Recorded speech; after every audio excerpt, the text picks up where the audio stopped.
अंदाज़ा लगा के ये कह दिया जाए कि फ्यूचर में अटैक नहीं होगा, इसके ऊपर कोई हमला नहीं होगा क्योंकि सीआरपीएफ है, इसलिए इसकी किसको कोई खतरा नहीं है। माँ को तो खतरा है। फैसले को कैसे देखते हैं आप?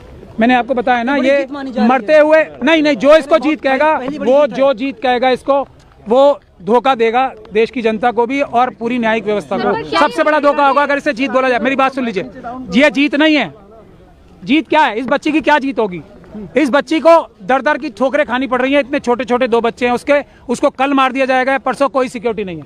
इस बच्ची का क्या जीत होगी? इसके पिताजी की हत्या कर दी, इसकी माताजी को विधवा कर दिया। इस बच्ची की जीत कहाँ होगी? अब इसके वकील को मार दिया गया, इसकी मौसी चाची को मार दिया गया और ये सड़कों पे दर दर भटक रही है।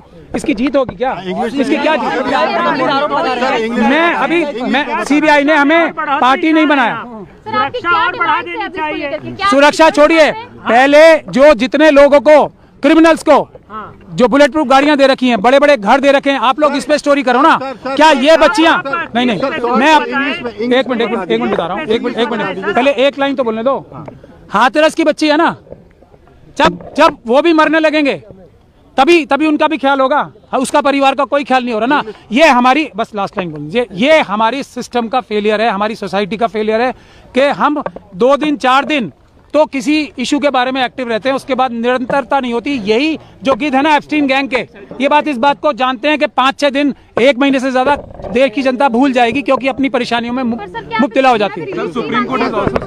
मैं इसको, अगर आप इसको रिलीफ कह रही हो कि जो इतनी एक तरीके से, पूरी तरीके से कानून व्यवस्था और सब लॉ के खिलाफ जो हाईकोर्ट की जजमेंट थी उसको रोक दिया गया, तो फिर मैं रिलीफ कह सकता हूं, लेकिन ये बच्ची को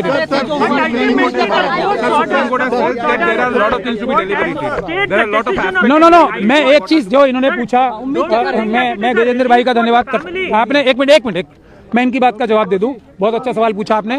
हम उम्मीद ये कर रहे थे कि एक सुओ मोटो जो सुप्रीम कोर्ट ने संज्ञान ले रखा था सभी बच्चियों के बारे में, जो छोटी बच्चियां हैं उनके रेप और मर्डर्स के बारे में, उसको रिवाइव हम कम से कम करा देते, लेकिन हमारी सुनवाई नहीं हुई। हम कम से कम वो तो चाहते थे ना कि जो एक बड़ा केस चल रहा है पूरे देश की बच्चियों के लिए, कम से कम वो रिवाइव हो जाता, क्योंकि वो पुरानी बेंच ने अभी रिसेंटली बंद ही कर दिया। मतलब देश की सारी बच्चियां खतरे में थी, सुप्रीम कोर्ट ने माना।